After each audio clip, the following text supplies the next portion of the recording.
Hello बच्चों, आपने school में ये फॉर्मूला तो पढ़ा होगा, सीधराचार्य सूत्र। x is equal to minus b plus minus under root b square minus 4ac upon 2a। अभी इस सूत्र की मदद से हम किसी भी क्वाड्रेटिक इक्वेशन होती है उसके सॉल्यूशन निकालते हैं। हमें स्कूल में इस फॉर्मूले को बता दिया जाता है, लेकिन ये फॉर्मूला आया कहाँ से, इस बात को आज हम इस क्लास में क्लियर करेंगे। तो इस फॉर्मूले को हम डिराइव करने से पहले ये समझते हैं कि कोई भी क्वाड्रेटिक इक्वेशन होती कैसी है। आप जानते होंगे कि लीनियर इक्वेशन होती है, मतलब एक रेखीय समीकरण होती है जो कि ax प्लस बी की फॉर्म की होती है, या फिर हम y is equal to m x भी बोल देते हैं। तो एक लीनियर इक्वेशन वो होती है जिसमें वेरिएबल की मैक्सिमम पावर एक होती है, यानी कि x की पावर यहाँ पर एक है मैक्सिमम पावर। तो इस समीकरण के सॉल्यूशन हम कैसे निकालते हैं, b को इधर ले जाते हैं, a इसके अपॉन चल जाएगा तो यहाँ पर माइनस बी अपॉन ए आ जाएगा, तो ये इस समीकरण का सॉल्यूशन हो जाएगा। इसी तरह जब ऐसे समीकरण जिसमें वेरिएबल की मैक्सिमम पावर 2 हो तो वो एक द्विघात समीकरण कहलाती है, क्वाड्रेटिक इक्वेशन कहलाती है। जैसे कि क्वाड्रेटिक इक्वेशन की जो जनरल फॉर्म है वो होती है ax square plus b x plus c is equal to 0। तो यहाँ हम देखेंगे कि जो x की मैक्सिमम पावर है वो कितनी है, 2 है, तो ये क्वाड्रेटिक इक्वेशन हो जाएगी। तो यहाँ पर x की 2 वैल्यू आएंगी।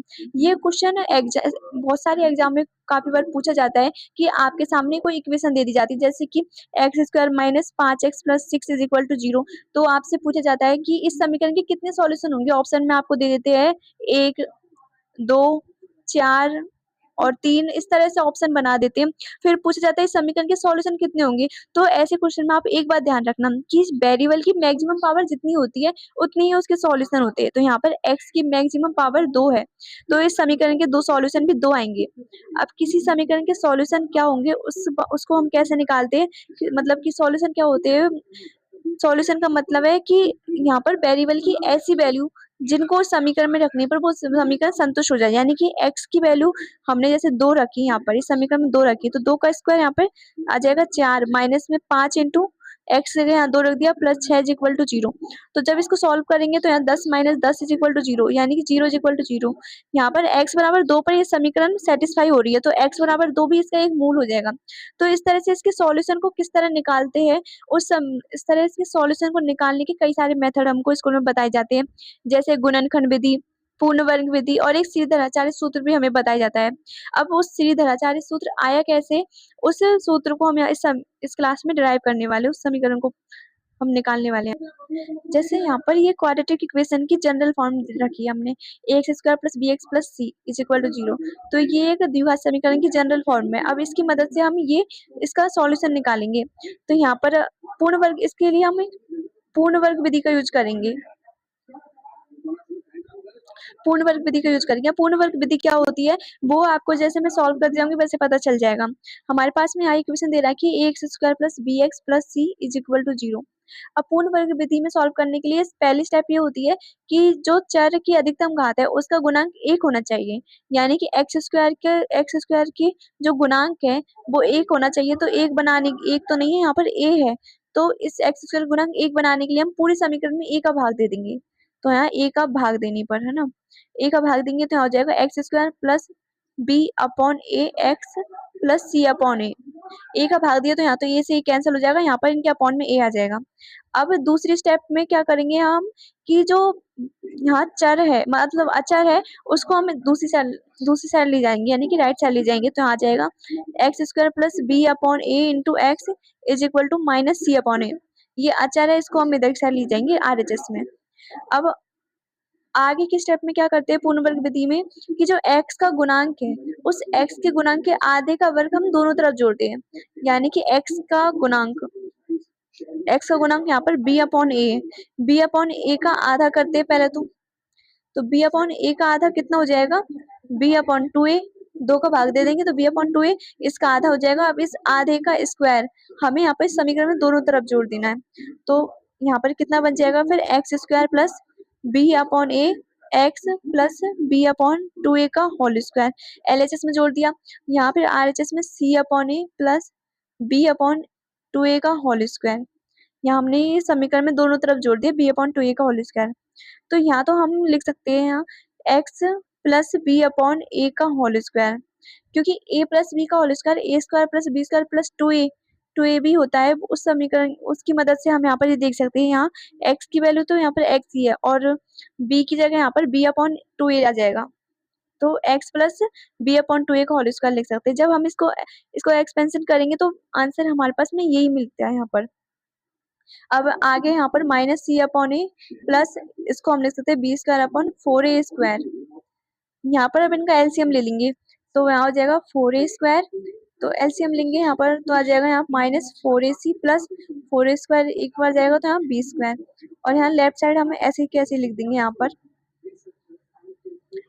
यहाँ आ जाएगा x plus b upon two a का whole square is equal to यहाँ b square minus four a c upon यहाँ टू ए का होल स्क्वायर लिख सकते हैं ऐसे। अब दोनों तरफ हम अंडर रूट ले लेंगे यहाँ पर, तो x plus b upon two a का होल स्क्वायर इसकी पावर एक बटे दो इज इक्वल टू यहाँ b square minus four a c upon two a का होल स्क्वायर है ना, तो इसकी पावर भी एक बटे दो लिख देंगे। तो यहाँ तो आ जाएगा दो से दो कैंसिल हो जाएगा, तो x plus b upon two a is equal to यहाँ पर ऊपर तो अंडर रूट बन जाएगा b square minus four a c upon में यहाँ दो से दो कैंसिल हो जाएगा तो यहाँ पर टू ए आ जाएगा। अब इसके बाद हम यहाँ पर भी एलसीएम ले देंगे तो इसे लिख सकते हैं हम यहाँ पर two a x plus b upon में two a is equal to under root में b square minus four a c upon two a, यहाँ पर टू ए से टू ए कैंसिल हो जाएगा तो two a x is equal to b को हम इधर ले आएंगे तो माइनस बी प्लस यहाँ पर ये जब हम पावर एक बटे दो लगाते हैं तो प्लस माइनस साइन भी साथ में आ जाता है, तो प्लस माइनस में आ जाएगा यहाँ पर B square minus four a सी। अब इसके बाद इस टू ए का भाग दे देंगे तो x की वैल्यू आ जाएगी minus b plus minus under root में b square minus four a c upon में टू ए। तो इस तरह से हम किसी भी द्विघात समीकरण की जब सॉल्यूशन निकालते हैं तो उसके लिए हम श्रीधराचार्य सूत्र का यूज करते हैं। वो श्रीधराचार्य सूत्र इस तरह से आता है। अब इस श्रीधराचार्य सूत्र का यूज लेने का तरीका भी मैं बता देती हूँ। जैसे हमारे पास में एक इक्वेशन है x square minus five x plus six is equal to zero, तो अगर हम जनरल फॉर्म से कंपेयर करें तो यहाँ पर a की वैल्यू तो 1 हो जाएगी क्योंकि एक्स स्क्वायर गुणांक 1 है, b की वैल्यू यहाँ पे माइनस 5 हो जाएगी और c की वैल्यू यहाँ पे 6 हो जाएगी, यानी a x square plus b x plus c is equal to zero से कंपेयर करते हुए चले तो यहाँ पर a की वैल्यू 1 है, b की वैल्यू माइनस 5 है और c की वैल्यू 6 है। तो यहाँ पर अब हम श्रीधराचार्य फॉर्मूला लगाएंगे इसमें। यहाँ पर अब हम देखते हैं कि b की वैल्यू माइनस 5 है तो माइनस b की वैल्यू रख देंगे minus 5 plus minus under root में b की जगह रख देंगे माइनस 5 इसका होल स्क्वायर माइनस 4 a की जगह 1 आ जाएगा और c की जगह 6 वैल्यू पुट करेंगे यहाँ पर। बस हम अब a की जगह यहाँ पर 1 लिख देंगे तो इसको जब हम सॉल्व करेंगे तो यहाँ आ जाएगा देखिए 5 प्लस माइनस अंडर रूट में ये बन जाएगा 25 और 6 इंटू 4 24, तो 25 में से 24 गया तो 1 बचेगा अपॉन में 2। अब एक को अंडर रूट तो एक ही होता है तो x की वैल्यू हो जाएगी 5 प्लस माइनस 1/2।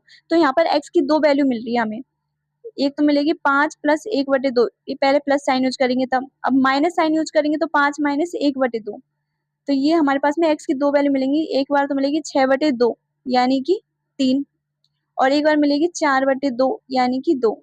तो यहाँ पर हमारे पास में दो सॉल्यूशन मिल गए।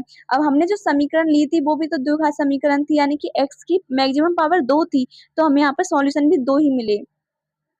अब जब आप चेक भी कर सकते हैं कि हमने ये सॉल्यूशन निकाले वो सही है गलत, इन वैल्यूज को हम इस समीकरण में वापस रख के देखेंगे ना तो ये समीकरण सेटिस्फाई हो जाएगी। जब हम 2 रख के देखेंगे तो यहाँ पर 0 ही आएगा, 3 रख के देखेंगे तब भी 0 आएगा। इन दो नंबर्स के अलावा इस समीकरण की कोई और दूसरे सॉल्यूशन नहीं होंगे। अब x square minus 6x plus 8 ये भी एक क्वाड्रेटिक इक्वेशन है। इस समीकरण के सॉल्यूशन क्या होंगे ये आप मुझे कमेंट में बताना, और अगर ये वीडियो पसंद आई हो तो इस वीडियो को शेयर करें, सब्सक्राइब करें। Thank you.